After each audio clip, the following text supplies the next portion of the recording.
right, what's going on, you guys? Nick here with Nick Strength and Power. I've got a couple of interesting stories for you guys today. The first story that I've got for you guys today, the latest update from Larry Wheels, just days out from taking the stage in Ireland this weekend. He did some posing while he was in Vegas with Jay Cutler, and Jay kind of gave him some pointers while he was going through the poses. So he went through all the mandatory bodybuilding poses. There's 8 mandatory bodybuilding poses. There's only 5 in Classic Physique. But overall, I think that Larry looks pretty good for an amateur, but I think if he does do the pro portion of the competition, and this is kind of a massive leap because that would assume that he wins his pro card, which is kind of the first obstacle that he has to overcome at that show. But I think he looks good for an amateur. I think the pro portion of the show, I don't know how he will fare if he does that. Because as far as the amateur portion of the show goes, let's be honest, Larry has an elite level physique. He might not have a Mr. Olympia caliber physique, but there's a reason why Larry has such a big following and he's such an influential figure in bodybuilding and in other strength sports too. It's because he's an elite level lifter and he's got a crazy physique. So he is probably going to be ahead of the pack in terms of muscle mass and just size in general at probably almost any amateur level show that he does, because he's been training at an elite level for over a decade. So he's got that going for him. I think conditioning is really where he's going to struggle the most here probably, because I was expecting him to look a little bit tighter than we see him look in this video, because Larry is cutting a lot of weight to do Classic Physique. And I believe Larry would be in the up to and including 6'1" category, which would mean that he's able to weigh only 224 pounds, only up to 224 pounds. Now, if he's over that, if he's 6'2", and he might be, he looks pretty tall next to Jay Cutler in this video, he's able to weigh 232. But anyway, the reason why I point that out is that's a tremendous cut down for Larry, and even when Larry is up closer to 300 pounds, he still looks relatively lean. He's just a little bit more bloated and holding a little bit more water. So I was kind of surprised that he didn't look a little bit tighter, as much weight as he had to cut for this, because Classic Physique's weight limit is really bringing him down into those lower 200s. And I think that's somewhere where Larry might not be very comfortable. And I think that might be the other issue that Larry runs into, especially if he gets a pro card and tries to compete as a pro, because the other issue that I think he's going to have is I still feel like his lower body, even though he's got pretty good separation, he's got a decent amount of detail in the quads. I think he needs more separation in the glutes and hamstrings, though, even though that's not as heavily important in Classic Physique. I still think he needs more size to the lower body, but being a guy that I feel like probably really struggles to get down under that weight cap, whether it's 224 or 232, as an amateur, those weight caps don't really allow him to grow much. And I think he needs to add some size to his lower body.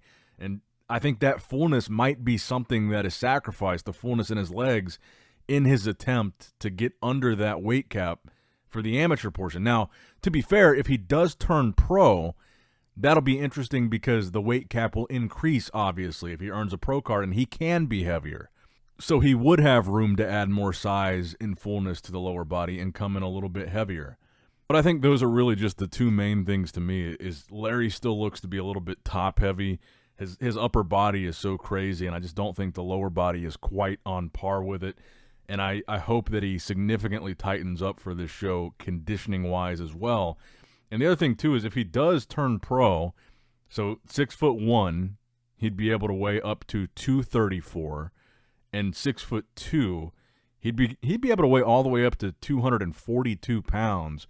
So pretty big increase if he is 6'2" as a pro.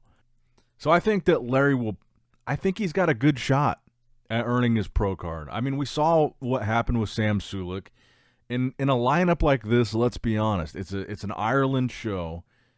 I can't imagine, it's just a lesser known show. I can't imagine that the lineup at this random show in Ireland would be a deeper competitive lineup than what we saw at the Arnold Classic Amateur. And Larry kind of goes into it with the advantage of already being, I mean, he does have like an elite level physique. I think he probably will be able to get his pro card here. But I think if he actually competes as a pro, I don't know how likely it is that he would win and get his Olympia qualification. I don't think it's impossible, but I mean, here's the lineup right here, actually. This is the pro show in Ireland.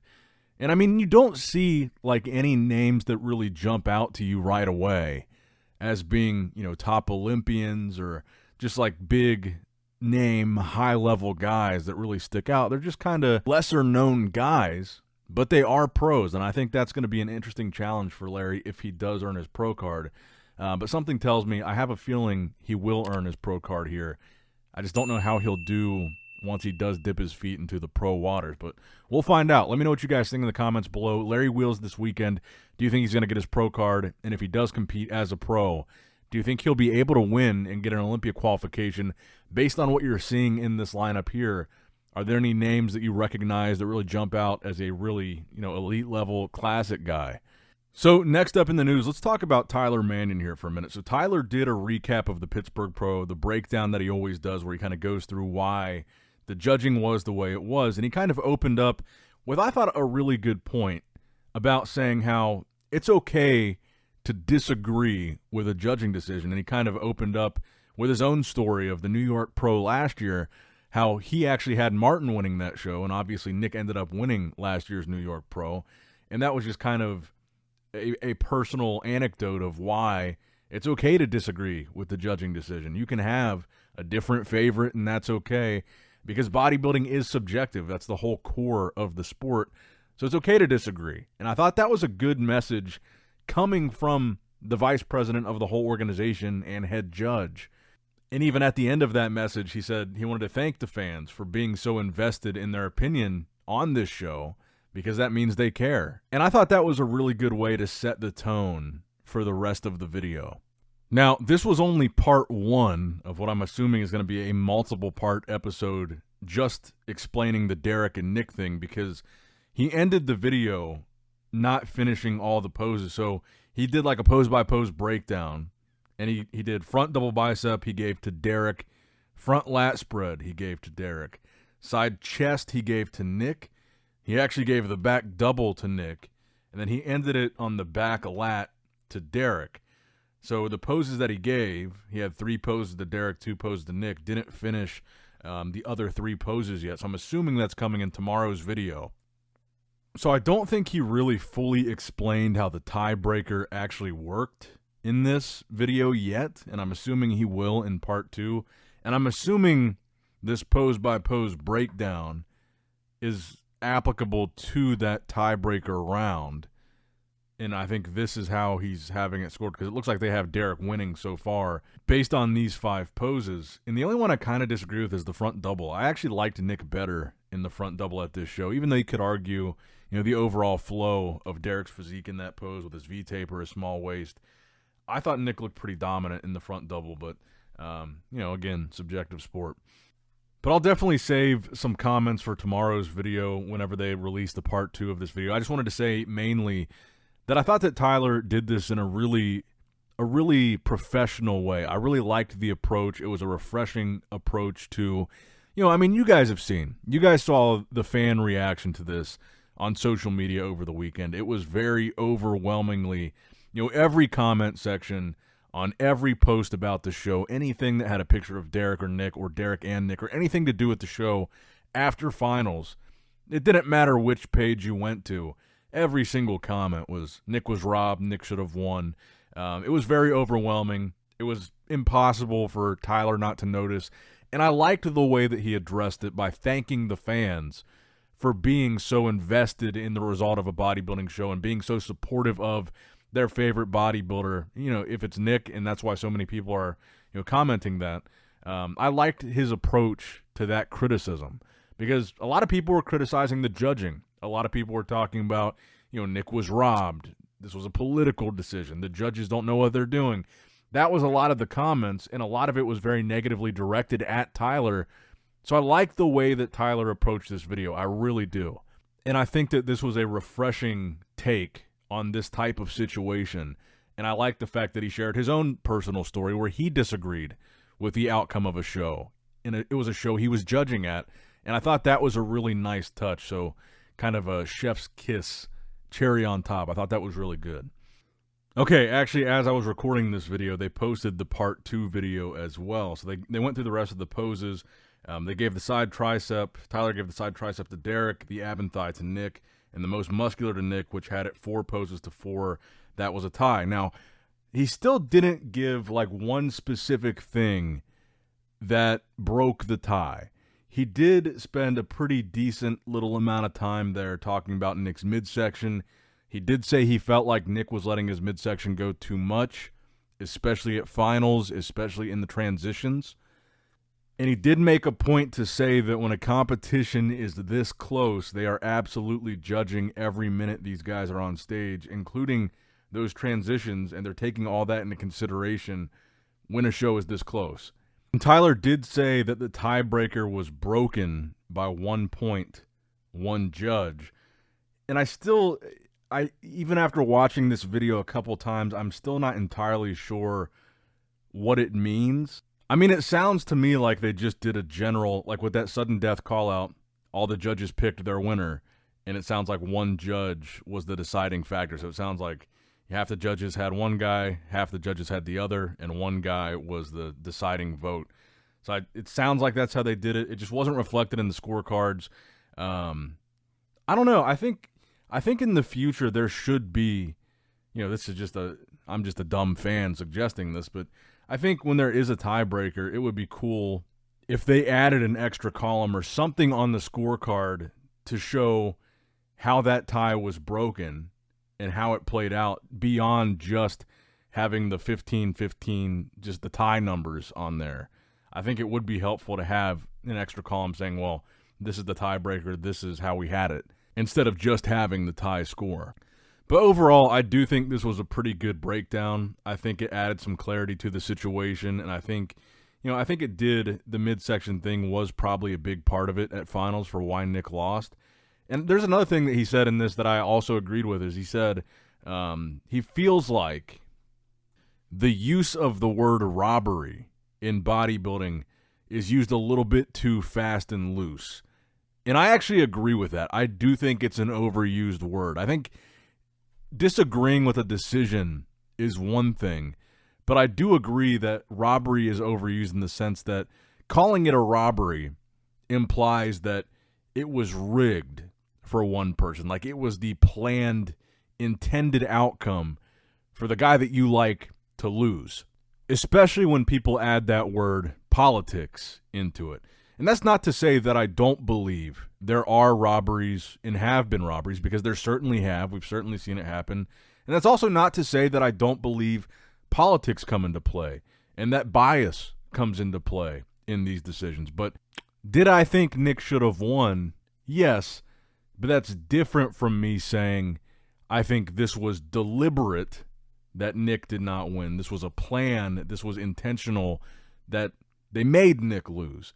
Those are two different things, so I agree with what Tyler is saying here. I think robbery is a little bit of an overused phrase in bodybuilding because robbery in politics implies that it was rigged, and that's different than disagreeing with a decision.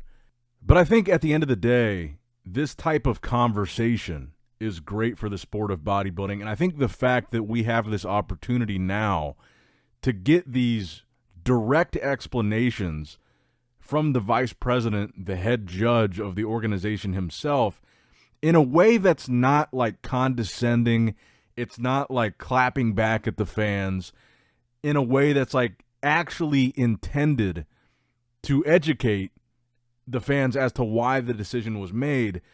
I think it's a really valuable thing to have something like these breakdown videos coming from the organization.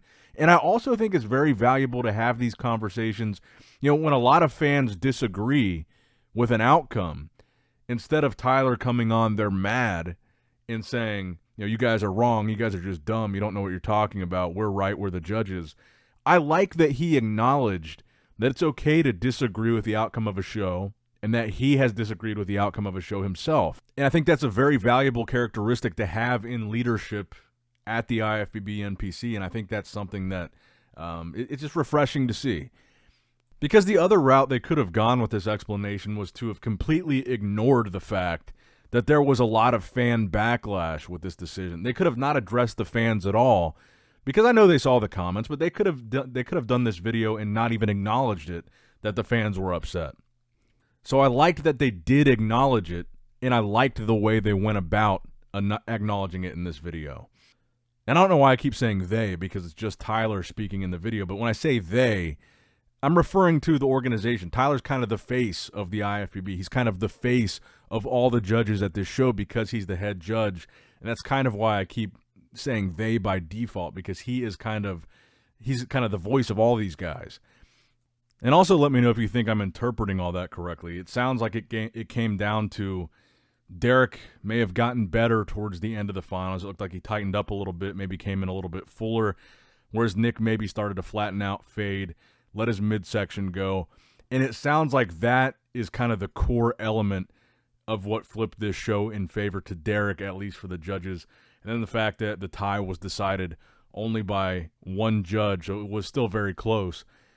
That seems to be the core of this video. And I'm really glad that this is something that we have now. This is something we did not have in the past, was a direct line of explanation from the judges themselves after a competition explaining why a show went the way that it went. And I think this is very, very valuable. But let me know what you guys thought in the comments below about this explanation. I think I'm just going to wrap up the video there. Those are the two main stories for the day. Not really much else to talk about today, so I'm going to just go ahead and wrap it up there. So make sure you like the video, subscribe to the channel, click that bell notification icon if you have not already. And as always, I love you guys, appreciate you guys. Nick Strength and Power signing out. All right, guys, don't forget to click that like button and subscribe to this channel if you enjoy the content. Also, check out my Instagram at Nick Strength Power, my Facebook page, which is simply Nick Strength and Power, my secondary YouTube channel, Nick Strength and Vlogs, for vlogs and bonus content that you will not see on this channel. And consider subscribing to my third YouTube channel, Nick Strength and Pokemon, which is all things Pokemon and trading card games, completely unrelated to this channel. So if you're into that, give that one a look. And all links to merchandise and social media will be in the description box below. If you guys want a Nick Strength and Power t-shirt, that will be in the Shopify link below. Have a great day.